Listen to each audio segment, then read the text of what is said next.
سبحان اللہ والحمد للہ ولا الہ الا اللہ واللہ اکبر۔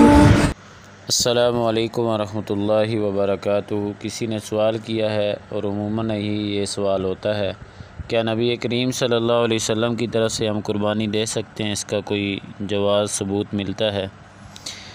دیکھیں، نبی کریم صلی اللہ علیہ وسلم کی طرف سے قربانی دینے کا قطعاً کوئی ثبوت نہیں ملتا۔ صحابہ کرام رضوان اللہ علیہ مجمعین سے بڑھ کر نبی کریم صلی اللہ علیہ وسلم سے کوئی محبت نہیں کرتا اور نہ کر سکتا ہے ان سے بڑھ کر، مگر ان میں سے بھی کسی صحابی نے بھی نبی کریم صلی اللہ علیہ وسلم کے نام کی قربانی نہیں کی، ان سے ثابت نہیں ہے۔ تو اس قربانی کا جواز جو لوگ پیش کرتے ہیں، ان کے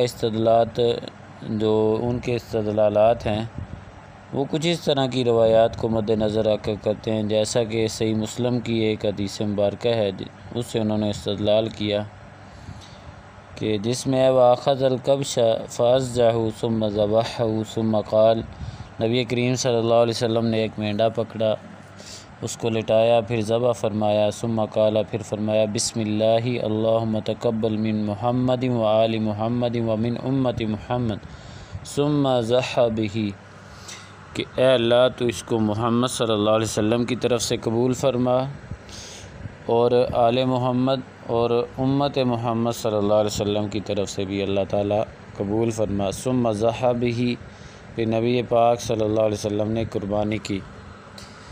تو یہ روایت جس طرح بتایا کہ مسلم شریف کی ہے، اس سے یوں استدلال کیا جاتا ہے کہ امت محمدیہ میں جو زندہ مردہ دونوں شامل ہیں، لہذا نبی کریم صلی اللہ علیہ وسلم کی طرف سے بھی قربانی کر سکتے ہیں۔ تو یہ استدلال درست نہیں ہے، کیونکہ یہاں امت محمد سے مراد زندہ لوگ ہیں۔ اس بات کی تائید ان روایات سے ہوتی ہے جن میں اَمَّن لَّمْ يُضَحِّ مِنْ أُمَّتِي کے الفاظ وارد ہوئے ہیں، گویا نبی پاک صلی اللہ علیہ وسلم نے اپنی امت کے ان اشخاص کی طرف سے قربانی کی جو قربانی نہ کر سکے تھے۔ تو یہ زندے جو افراد ہیں زندہ، ان کا عمل ہے، جب بندہ دنیا سے چلا گیا تو اس کا مکلف نہیں ہے۔ تو اگر امت محمد میں فوت شدگان کو بھی شامل کر لیا جائے تب بھی نبی صلی اللہ علیہ وسلم کی طرف سے قربانی نہیں ثابت ہوتی۔ زیادہ سے زیادہ یہ کہا جا سکتا ہے کہ زندہ کی طرف سے قربانی کرتے ہوئے میت کا نام لیے بغیر ایسے عام کلمات استعمال کیے جا سکتے ہیں۔ تو نبی رحمت صلی اللہ علیہ وسلم سے قربانی کرنے کے جواز میں جو سیدنا علی رضی اللہ عنہ کی سند سے ایک روایت پیش کی جاتی ہے جامع ترمذی وغیرہ میں، تو وہ ثابت نہیں ہے۔ اس کی سند میں شریک بن عبداللہ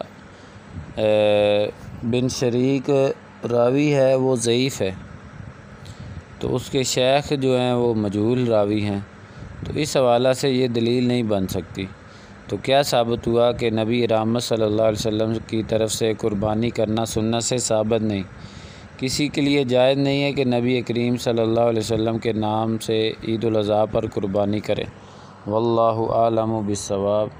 اللہ تعالی ہمیں سمجھنے کی توفیق عطا فرمائے۔ السلام علیکم ورحمۃ اللہ وبرکاتہ۔